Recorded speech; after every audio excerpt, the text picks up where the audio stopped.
Imaginez ceci. Vous êtes seul dans votre garage, la lumière faible projetant de longues ombres. Vous réglez votre radio amateur, comme tous les soirs quand vous tombez sur quelque chose d'inquiétant.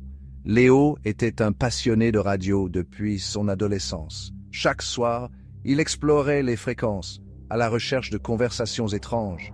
Mais cette nuit-là était différente. Alors qu'il parcourait les bandes, il est tombé sur une transmission étrange, un sifflement aigu, mêlé à des chuchotements inintelligibles. La fréquence 14183 MHz. Une bande normalement silencieuse. Puis, une voix a percé le bruit blanc. M'entendez-vous? Léo frissonna. La voix était déformée, presque mécanique. Hésitant, il répondit. Qui êtes-vous? Silence. Puis un rire étouffé, suivi de parasites.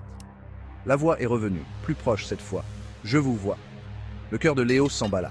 Il jeta un coup d'œil autour de son garage faiblement éclairé. Rien que des ombres. Arrêtez, ce n'est pas drôle, dit-il en essayant de garder son calme. Ses écouteurs se remplirent d'un sifflement, puis d'un son clair. Une respiration, comme si quelqu'un était juste derrière lui. Il se retourna brusquement. Personne.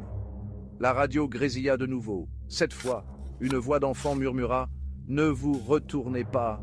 Son sang se glaça. Il sentit une présence derrière lui, glaciale et oppressante. Lentement, il baissa les yeux vers l'écran de son ordinateur qui reflétait l'arrière du garage. Quelque chose était là. Une silhouette sombre aux membres tordus le fixait avec des yeux vides. Léo essaya de crier, mais une main froide lui serra la gorge. Ses écouteurs bourdonnèrent violemment alors qu'une voix gutturale murmurait « Maintenant, vous êtes à moi ».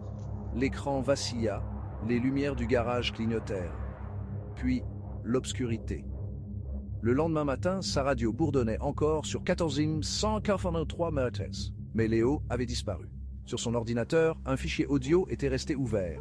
14183 MHz au dernier signal.wav. Quelqu'un a osé appuyer sur lecture. Une respiration, un murmure, puis une voix, plus claire que jamais. « Je vous vois. C'est votre tour maintenant. »